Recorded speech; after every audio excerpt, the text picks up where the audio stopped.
saya mengajak Prabowo, ayo. Kenyataan adalah bahwa kita sebenarnya memiliki cita-cita yang sama.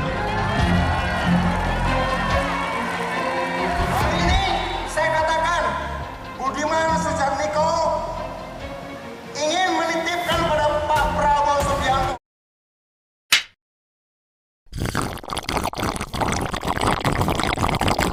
Saya kenal Budiman Sujatmiko mungkin sekitar waktu tahun 2019.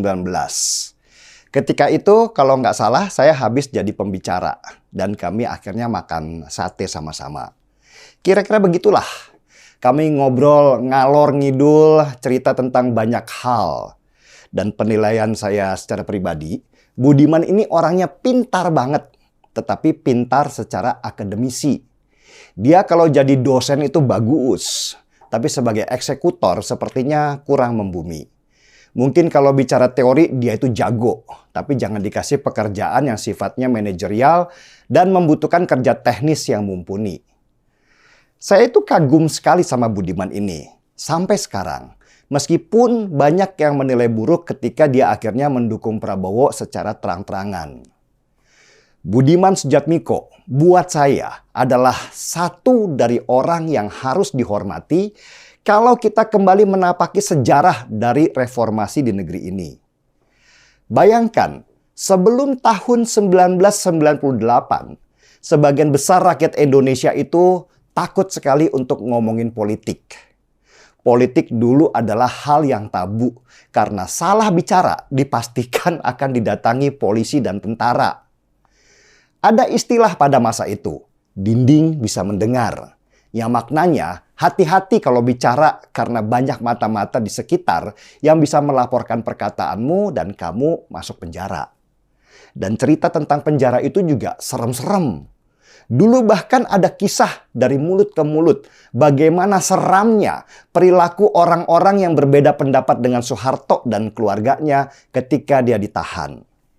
Bahkan ada katanya nih model penyiksaan yang jari tangan kita ditaruh di bawah meja dan meja itu diduduki oleh orang yang tubuhnya besar. Lalu kita ditanya-tanyai sambil teriak-teriak kesakitan. Pulang dari interogasi itu sudah pasti cacat. Itu cerita yang berkembang sehingga lama-lama jadi cerita horor dari masa ke masa. Tapi Budiman Sujatmiko itu pada masa itu memang gila.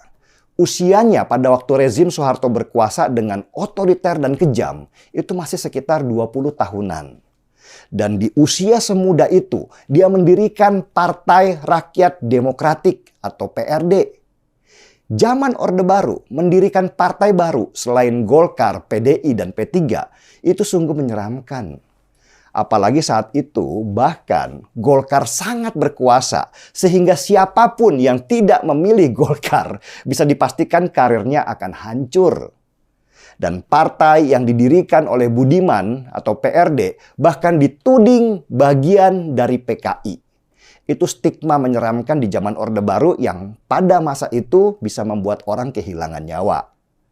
Dan Budiman dengan semua kegilaannya pada masa mudanya kejar-kejaran dengan tentara, diburu di mana-mana, diteror, bahkan diancam nyawanya. Nggak banyak orang yang seperti Budiman pada masa itu karena mayoritas anak muda memilih lebih baik diam untuk mencari selamat. Dan Budiman Sujatmiko akhirnya berhasil ditangkap dan dipenjarakan. Wajahnya terpampang di mana-mana, di koran, di televisi, dengan tangan mengepal, mengajak semua anak muda untuk bangkit dan menyuarakan satu kata, lawan. Budiman adalah salah satu simbol perlawanan pada pemerintahan di masa Orde Baru. Dia mewakili pemikiran-pemikiran revolusioner pada masanya. Dia jadi idola sebagian besar anak muda pada waktu itu. Termasuk saya yang benar-benar ingin perubahan besar negeri ini dalam bahasa yang lebih halus, yaitu reformasi. Dan selesai reformasi, Budiman jadi anggota DPR. Sesudah 2 periode menjadi anggota DPR, dia menghilang. Dan banyak bisik-bisik kalau dia itu dibuang. Budiman muncul kembali dengan ide besarnya Bukit Algoritma dengan biaya sekitar 18 triliun rupiah yang menjadi bahan ketawaan banyak orang. Menolak untuk dilupakan, Budiman keluar dengan langkah yang ekstrim, mendukung Prabowo, orang yang selama ini dia lawan. Bahasanya Budiman sih keren, persatuan. Tetapi ternyata langkah Budiman kali ini tidak mendapatkan simpati, terutama dari rekan-rekannya dulu yang bersamanya berjuang melawan keluarga Soeharto yang juga menjadi bagian daripada keluarga Prabowo. Budiman akhirnya dipecat oleh PDI Perjuangan karena langkah ekstrimnya itu. Sebuah resiko yang harus dia terima karena partai punya peraturan yang berbeda.